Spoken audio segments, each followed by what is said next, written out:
공덕은 다음 생에 인천의 복으로 우리한테 다가온다는 거예요. 그러면 다음 생에 다시 사람 부잣집에 태어난다든지 아니면 천상에 태어나서 그 인천의 낙을 받지만 낙을 다 받고 나면 그 공덕이 이제 끝난 거예요. 거기서 끝난 거예요. 그러니까 이제 내가 은행에다가 돈을 얼마나 저축했으면 그것만 다 쓰면 이제 땡전 한 푼도 없는 거예요. 그거 마찬가지거든요. 그러니까 그러한 업을 지으면 당연히 그게 과보를 받게 돼 있으니까 우리는 다음 생 우리의 목표는 부처가 되는 거기 때문에 3계 6도에다가 우리는 회양을 하지 않는다는 거예요. 이런 공덕을 갖다가. 왜? 공덕하면 다음 생에 또 다시 이쪽에 태어나야 되니까. 그러니까 이 공덕을 가지고 극락에 회양하든지 아니면 무상보리, 내가 성불을 하겠다. 그러니까 보리심으로 이 회양을 하라. 그런 얘기거든요.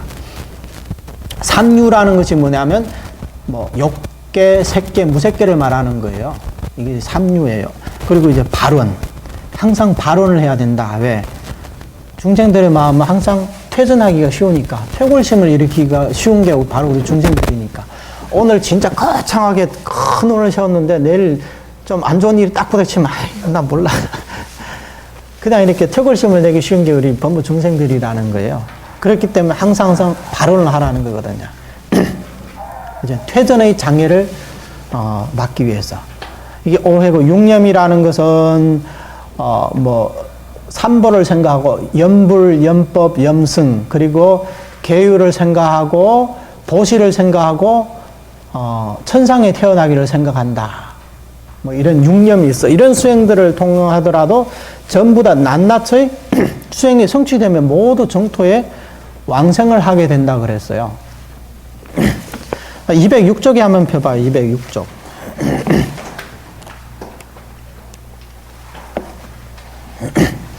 15번에 보면 연불에도 또한 여러 문이 있으니 실상, 관상, 칙명 등 네 가지와 온갖 만행을 닦아 회양을 하는 등이 있다 그랬어요. 이 네 가지 연불 방법은 최초로 누가 말씀하셨냐면 규봉 종밀 스님이라고 이분이 아마 당나라 말기 때 스님이었을 거예요. 이분이 연불을 가지고 네 가지로 이렇게 분류를 해놨어요. 실상, 관상, 칙명 이 네 가지가 있다고. 자, 그러면 밑에 봐요. 실상의 부처는 비록 본래 갖춰져 있다고 하지만 실상의 부처라는 것이 바로 우리의 자성부를 얘기하는 거예요. 우리 불성을 얘기하는 거예요. 모든 중생들한테는 다 평등하게 갖춰져 있다 했죠. 그런데 중생들의 장애가 막중하여 깨달을 자가 드물다 그랬어요. 이게 진짜 현실적으로 우리한테 와닿는 것이 요즘 시대에 진짜 뭐 참선하신 분들은 꽤 되지만 깨달은 사람들은 몇 명 안 되거든요. 드물. 그 다음에 이제 그 밑으로 여러 가지 법문이 있지만 관상은 상을 떠나면 다시 사라짐으로 관상이 끊어지게 된다 했어요. 그러니까 부처님의 상으로 관하는 것도 한 생각, 딴 생각을 해버리면 관상이 바로 끊어져 버리잖아요. 연속해서 관을 할 수가 없는 거예요. 그리고 그 다음에 관상은 극락세계 이런 의보 장엄, 유리로 된 땅이라든지, 그게 칠보로 장엄된 연못이라든지 이런 걸 관을 하려면 그 경계가 너무너무나 수승하기 때문에 중생들의 마음은 너무 거칠어요. 집중이 잘 안 돼요. 자꾸 망상이 떠오르는데 사이사이에. 경계가 미세, 묘관을 이루기가 어렵다고 그랬어요. 묘관을. 근데 이 두 가지 관상이 나와 있는데, 맨 처음에 여기 실상연불이라는 것은 지금 여기 나와 있죠.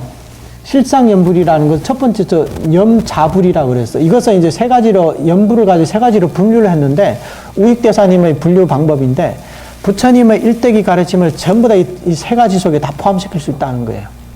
염자불은 뭐냐면 이제 자력적인 수행 방법으로 흔히 우리 참선을 통해 가지고 우리 자성불을 칭견하는 방법도 이것을 염자불이라고 그러거든요. 자성불을 염한다. 그래서 염자불이라고 하는 거예요. 염타불이라는 것은 저 극락세계 아미타불을 부르는 것이 염타불이고, 쌍염자타불이라는 것은 마음을 깨닫고도 저 극락세계에 태어나기를 바로나는 분들, 특히 조사스님들 같은 경우에는 거의 보면 쌍염자타불이죠. 철호선사라든지 우익대사라든지 이런 분들을 거의 뭐 이제 뭐 저기 영맹연수대사 이런 분들도 전부 다 쌍념 자타불에 들어가는 왜 그분들은 이미 마음을 깨치신 분들이기 때문에 깨치음에도 불구하고 그래도 극락왕생을 바로 나신 분이거든요. 그러니까 모든 가르침을 이 세 가지로 이렇게 요약을 할 수가 있어요. 그런데 이 자성불이라는 것은 깨닫기가 너무너무 어렵다는 거예요, 그게. 모든 중생들이 다 전부 다 그렇게 할 수 있는 것이 아니에요. 극소수, 진짜, 뭐, 선택받은 자만, 뭐, 말은 이렇게 하지만, 세세생생 선거를 많이 닦으신 분들은 뭐 그게 가능하겠죠. 예.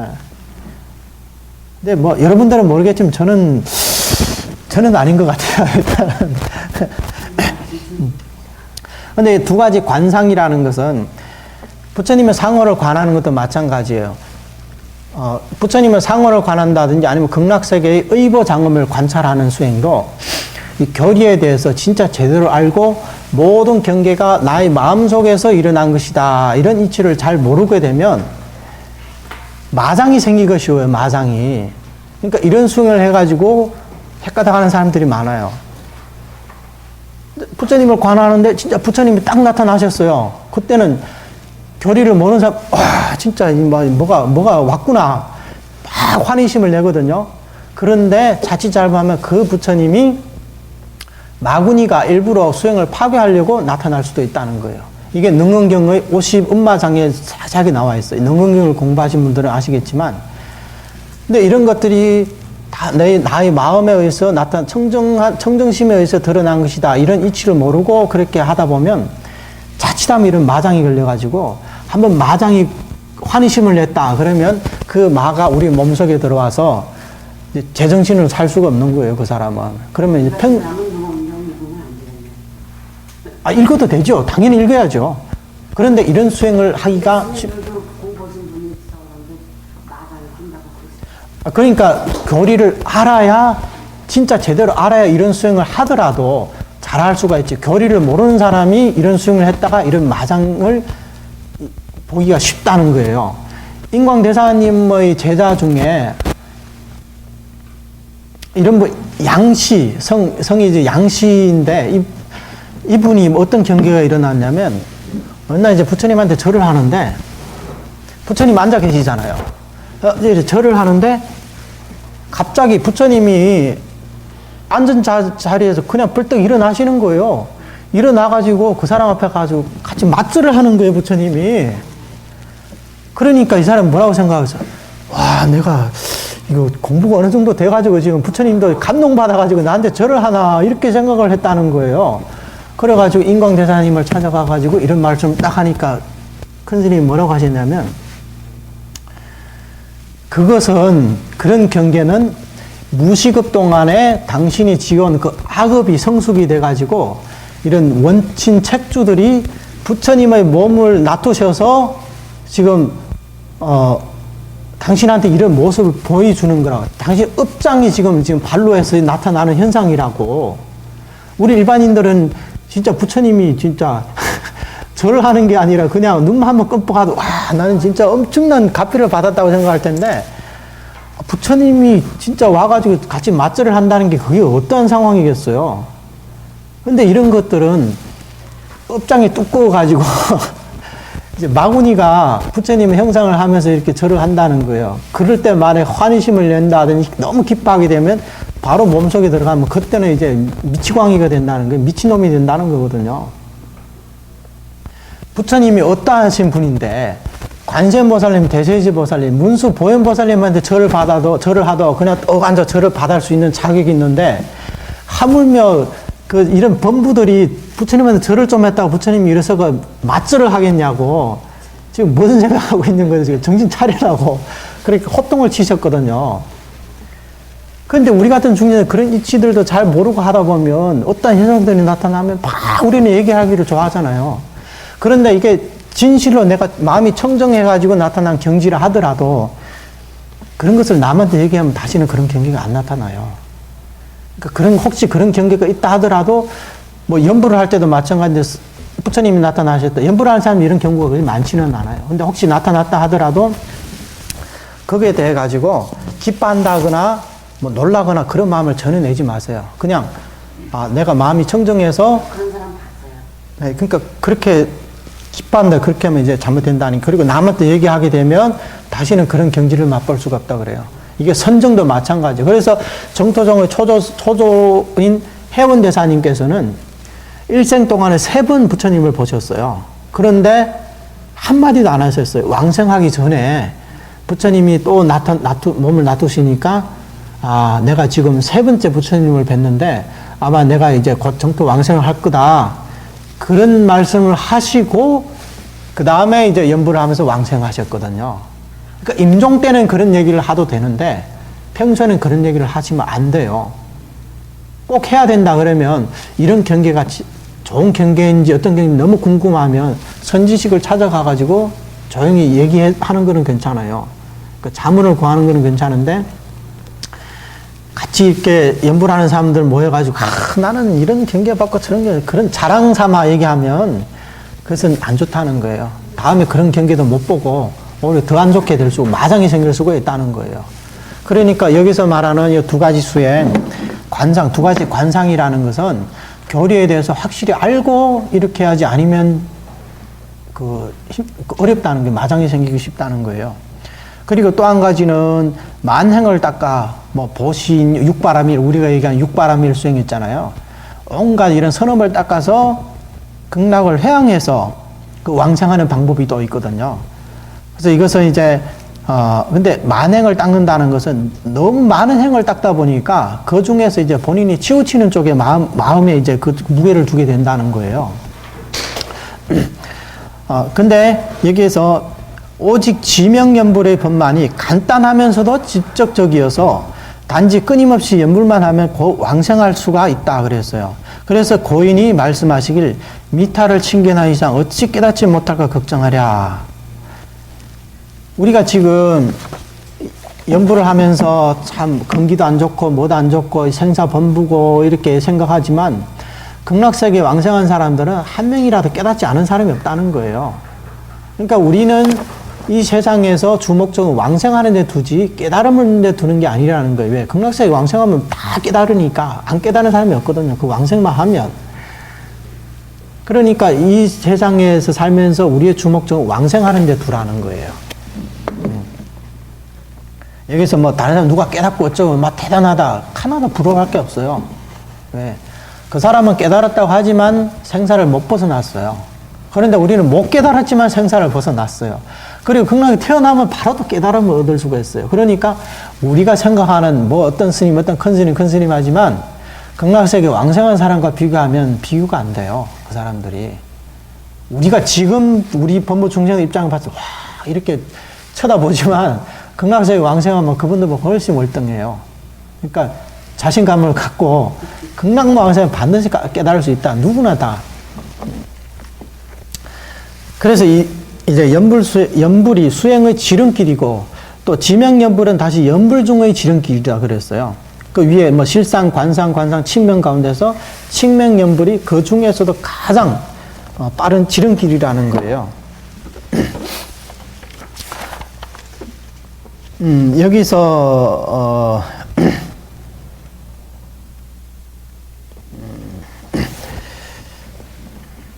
자 그러면 여기까지는 이제 우익대사님께서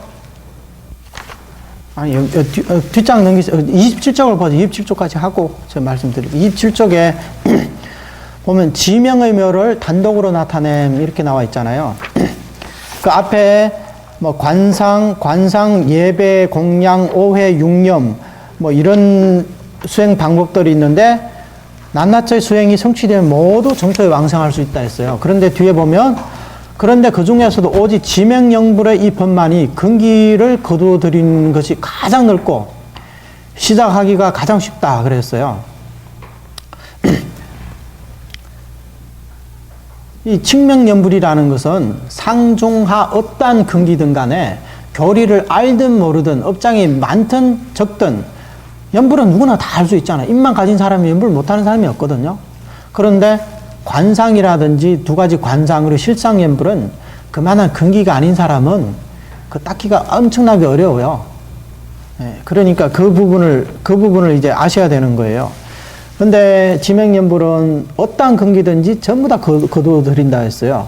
그런 까닭에 자비하신 석가세존께서 이것을 이제 무문자설이라 그러잖아요. 누가 하나 아미타게 누가 하나 질문한 사람이 없어요. 전부 다 처음부터 끝까지 부처님 말씀이거든요. 왜? 이 방법이 그만큼 수승하고 중생들의 지혜로서는 질문을 할 수가 없다는 거예요. 중생들의 지혜에서 나온 가르침이 아니기 때문에. 그래서 그리고 또 아무나한테 또 설해 줄 수가 없는 거예요. 그래서 맨 처음에 그 부처님의 10대 제자 가운데서도 그 지혜 제일인 사리불 존자한테 말씀을 하신 거예요. 사리불 존자한테. 예. 그래서 방편 중에서도 제일 가는 방편이고 요의 중에서도 무상요의이며 원돈 중에서도 최상의 원돈이라고 말할 수 있어요. 이 칙맹연불을 갖다가 진짜 최고의 위치에다 두는 거죠.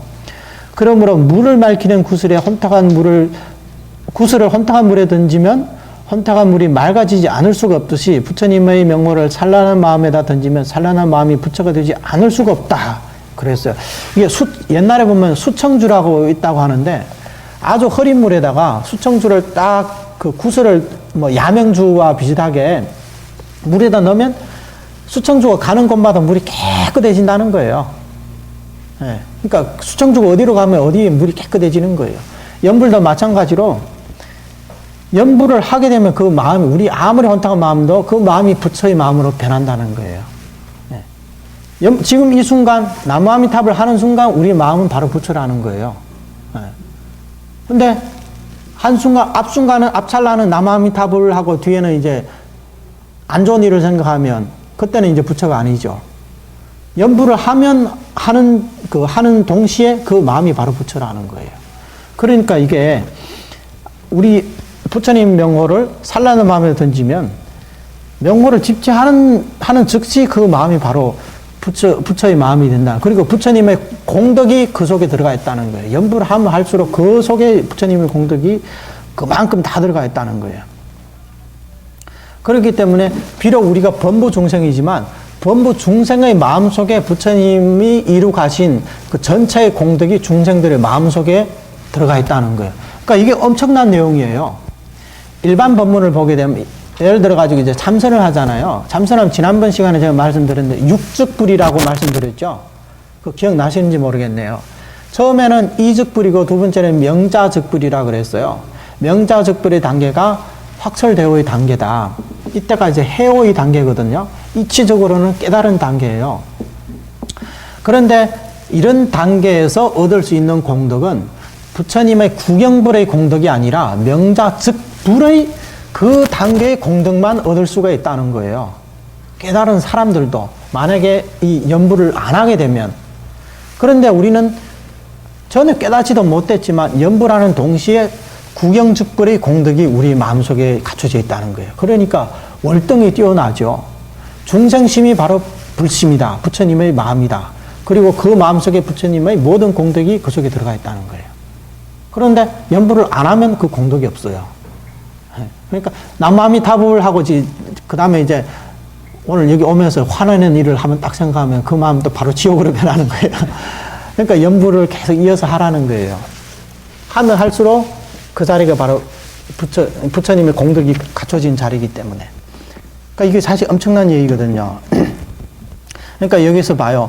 방편 가운데서도 최상의 방편이고 요의 가운데서도 무상요의라고. 요의라는 것은 뭐냐면 이 가르침의 내용이 방편이 없이 진실한 내용들이 들어있다는 거예요. 다시 말해서 모든 중생들이 반드시 성불할 수 있다는 가르침이거든요. 그러니까 그 아미타경 자체가 아미타경만 제대로 공부하면 반드시 성불할 수 있다. 그런 얘기가 되는 거예요. 그리고 원돈 가운데서도 최고로 치는 원돈이다. 왜? 연불하는 순간 그 일념이 바로 부처님의 공덕의 바다에 뛰어드는 것과 같기 때문에. 네, 이 부분에 대해서 이제 설명을 드렸습니다. 자, 그러면 여기서 이제 여러 가지 연불 방법 중에서 이것을 이제 최고로 칙명연불을 최고로 쳤는데 206쪽을 펼쳐봐요. 여기에서 이제 선도 대사님께서는 이것을 어떻게 말씀하셨는지 거기에 대해서 한번 공부해 볼게요.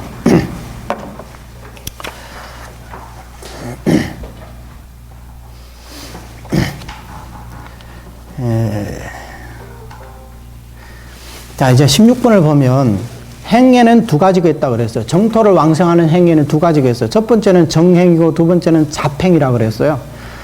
오로지 왕생경을 의지하여, 왕생경 정토 삼부경이에요. 정토 삼부경이 뭐예요? 무량수경, 관무량수경, 그리고 아미타경, 이 세 가지를 정토 삼부경이라고 하는 거예요. 이 세 가지를 의지해서 닦는 것을 정행이라고 부른다고 했어요.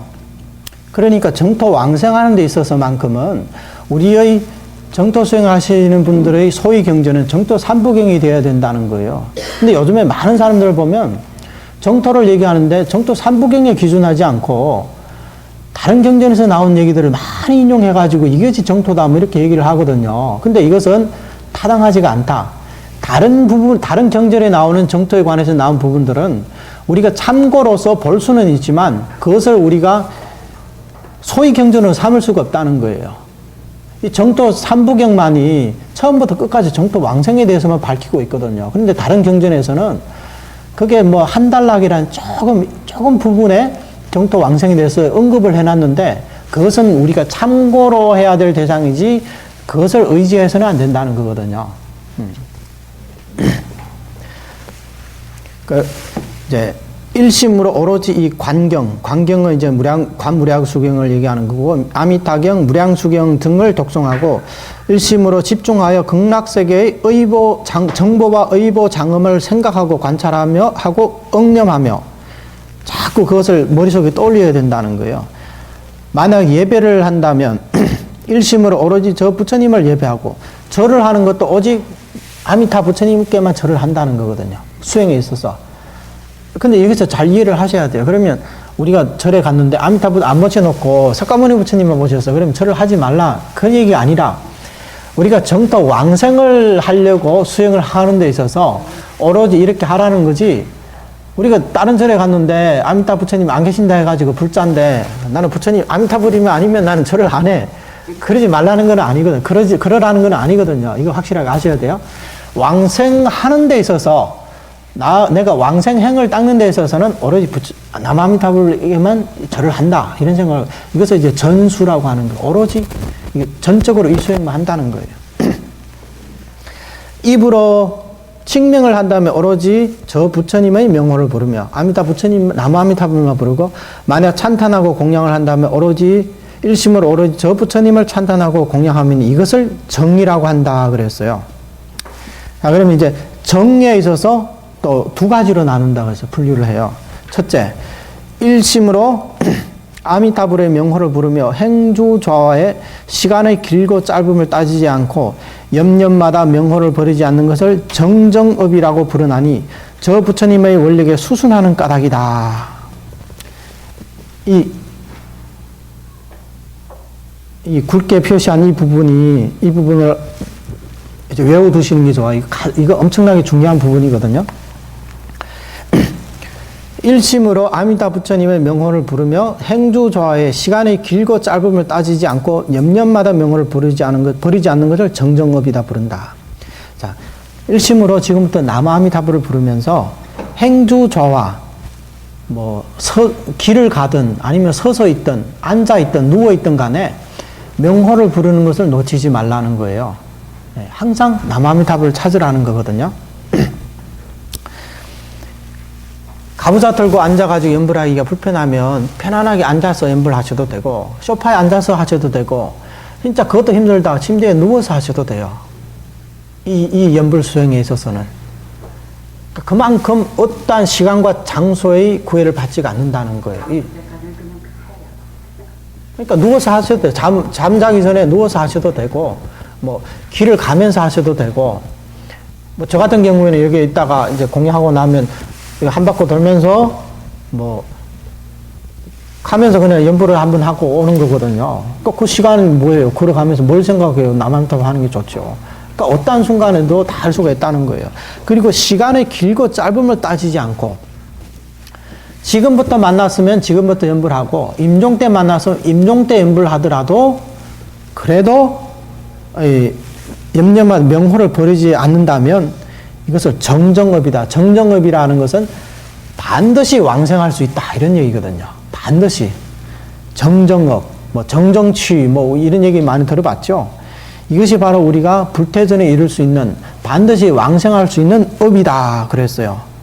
그 이유는 뭐냐? 저 부처님의 원력에 수순하는 까닭이다. 그랬어요. 저 부처님 원력에. 부처님이 우리한테, 중생들한테 요구하신 것이 바로 이거라는 거예요. 부처님의 명호를 부르되 행주조화의 시간이 길고 짧음을 따지지 않고 영년마다 명호를 버리지 않은 것이 정정업이다. 이것이 바로 부처님의 원력이라는 거예요. 부처님이 우리들한테 요구하는 것은 이거예요. 이걸 아셔야 되는 거예요. 관상도 아니고 실상연불도 아니에요. 부처님이 우리들한테 원하는 것은. 그러니까 이것이 바로 부처님의 본원력이기 때문에 어떠한 중생이라도 이렇게 연불만 하면 반드시 왕생할 수 있다. 이런 얘기가 되는 거거든요. 그러면 이런 얘기를 들으면 전에는 너무 어렵게만 생각했는데 이렇게 되면 또 너무 쉽다. 너무 쉬워서 이건 좀 의심이 간다. 이렇게 생각할 수가 있어요. 그런데 이게 쉽다는 것은 사실 정토 왕생에 있어서 연불해서 왕생한다는 것은 쉽다고 얘기하도 사실 안 맞는 거예요. 왜냐하면 마치 사과나무에 사과가 주렁주렁 달려있는데 잘 익게 되면 사람이 안 따면 떨어지게 돼 있잖아요. 근데 사과가 이제 물에 익어가지고 땅에 똑 떨어지는데 거기서 쉽다, 어렵다, 그 얘기할 게 안 되잖아요. 자연적으로 떨어지는 것을 그걸 뭐 쉽고 어렵고 뭐 그걸 얘기할 게 뭐가 있어요. 연불해서 왕생하는 것도 마찬가지예요. 이렇게만 연불하면 부처님의 본원력에 의지해서 자연적으로 왕생하는 거기 때문에 거기에다가 뭐 어렵다 쉽다 그 말을 붙여서는 안 된다는 거예요. 자, 여기에 또 한 가지 비유를 들게 했어요. 나무로 된 물통이 하나 있어요. 여기 물이 이제 찰랑찰랑 하는데 이 물을 가지고 저 바다 속에다가 이제 물을 부어야 되는 거예요. 그 물이 바다 속에 들어가도록 해야 되는 건데 두 가지 방법이 있어요. 하나는 본인이 그 나무통을 안고 직접 걸어서 바다로 가는 방법이 있고 그렇잖아요. 또 한 가지 방법은 나무 통째로 저 한강에다 그냥 던져버리는 거예요. 두 가지 방법이 있거든요. 첫 번째 방법은 뭐냐면 자력적인 수행 방법으로 저 어디 바다라는 목적지로 도달하기 위해서 그것을 깨뜨리면 안 되잖아요. 깨뜨리면 물이 다 새버리니까. 그리고 산을 넘어야 되고 뭘 넘어야 되고 엄청난 그 노력이 필요한 거예요. 이 물이라는 것은 뭐냐면 우리 중생들의 마음을 상징하는 것이고 나무로 된 통이라는 것은 중생들의 집착이라는 거예요. 이런 집착이 있다는 거거든요. 그러니까 중생들은 스스로 집착을 만들어서 그 물을 가두는 거예요. 자신의 마음을 그 속에 가두는 거예요. 근데 이러한 혼자서 그것을 안고 바닷속에 간다는 것은 자신의 노력을 통해 가지고 바닷속으로 간다. 그러니까 자력 수행을 통해 가지고 목적지로 또 성불을 한다. 이런 얘기가 되는 거거든요. 그런데 다른 한 가지 방법은 그러는 게 아니라 나무 통째로 그냥 한강에다 던져버려요. 던져버리게 되면 어떻게 되겠어요? 나무채로 어디 다른 데 걸리지 않은 이상 반드시 바다로 들어가게 돼 있어요. 그렇죠? 그 한강물이라는 것은 뭐냐면 부처님의 본원력이거든요. 본원력에 자신을 던져버리면 한강물이 바다로 들어가는데 그게 뭐 어렵다 쉽다 표현할 수 있을까요? 그것은 원래 자연적으로 그렇게 되는 거잖아요. 이치적으로 그렇게 되는 거잖아요. 거기다가 뭐 어렵다 쉽다 그렇게 붙여서는 안 된다는 거거든요. 그러니까 우리가 집착이 많든 적든 우리 마음이 어떻든 간에 자신을 전체를 갖다가 한강물에 이제 뛰어들으면 자연적으로 강물의 흐름에 따라서 바다로 흘러갈 수가 있는 거예요. 근데 가운데서 걸리지 않으면 갈 수가 있다고. 걸린다는 것은 뭐냐면 연불하다가 다른 사람이 그거 뭐 지금 나중에 하지 뭐 지금 벌써 하냐고 뭐 극락이 뭐 따로 있냐 또 그런 얘기를 하면 또 그게 혹해가지고 그런가 그럼 또 저수행을 해야 되겠네. 그러면 이제 걸리는 거예요. 걸리면 이제 못 가는 거예요. 바다로 갈 수가 없는 거예요. 근데 진짜 이 사람이 그것을 믿고 뛰어들었다면 강물에 맡겨두기만 하면 자연적으로 갈 수가 있는 거예요. 이것이 바로 부처님 본원력과 같다는 거예요. 자신을 버리고 자신을 부처님의 본원에게 뛰어든다. 그러면 반드시 극락세에 갈 수 있기 때문에 이것은 쉽다, 어렵다 표현할 게 안 된다. 그런 얘기가 되는 거예요. 10분 휴식했다가 다시 또 시작하겠습니다.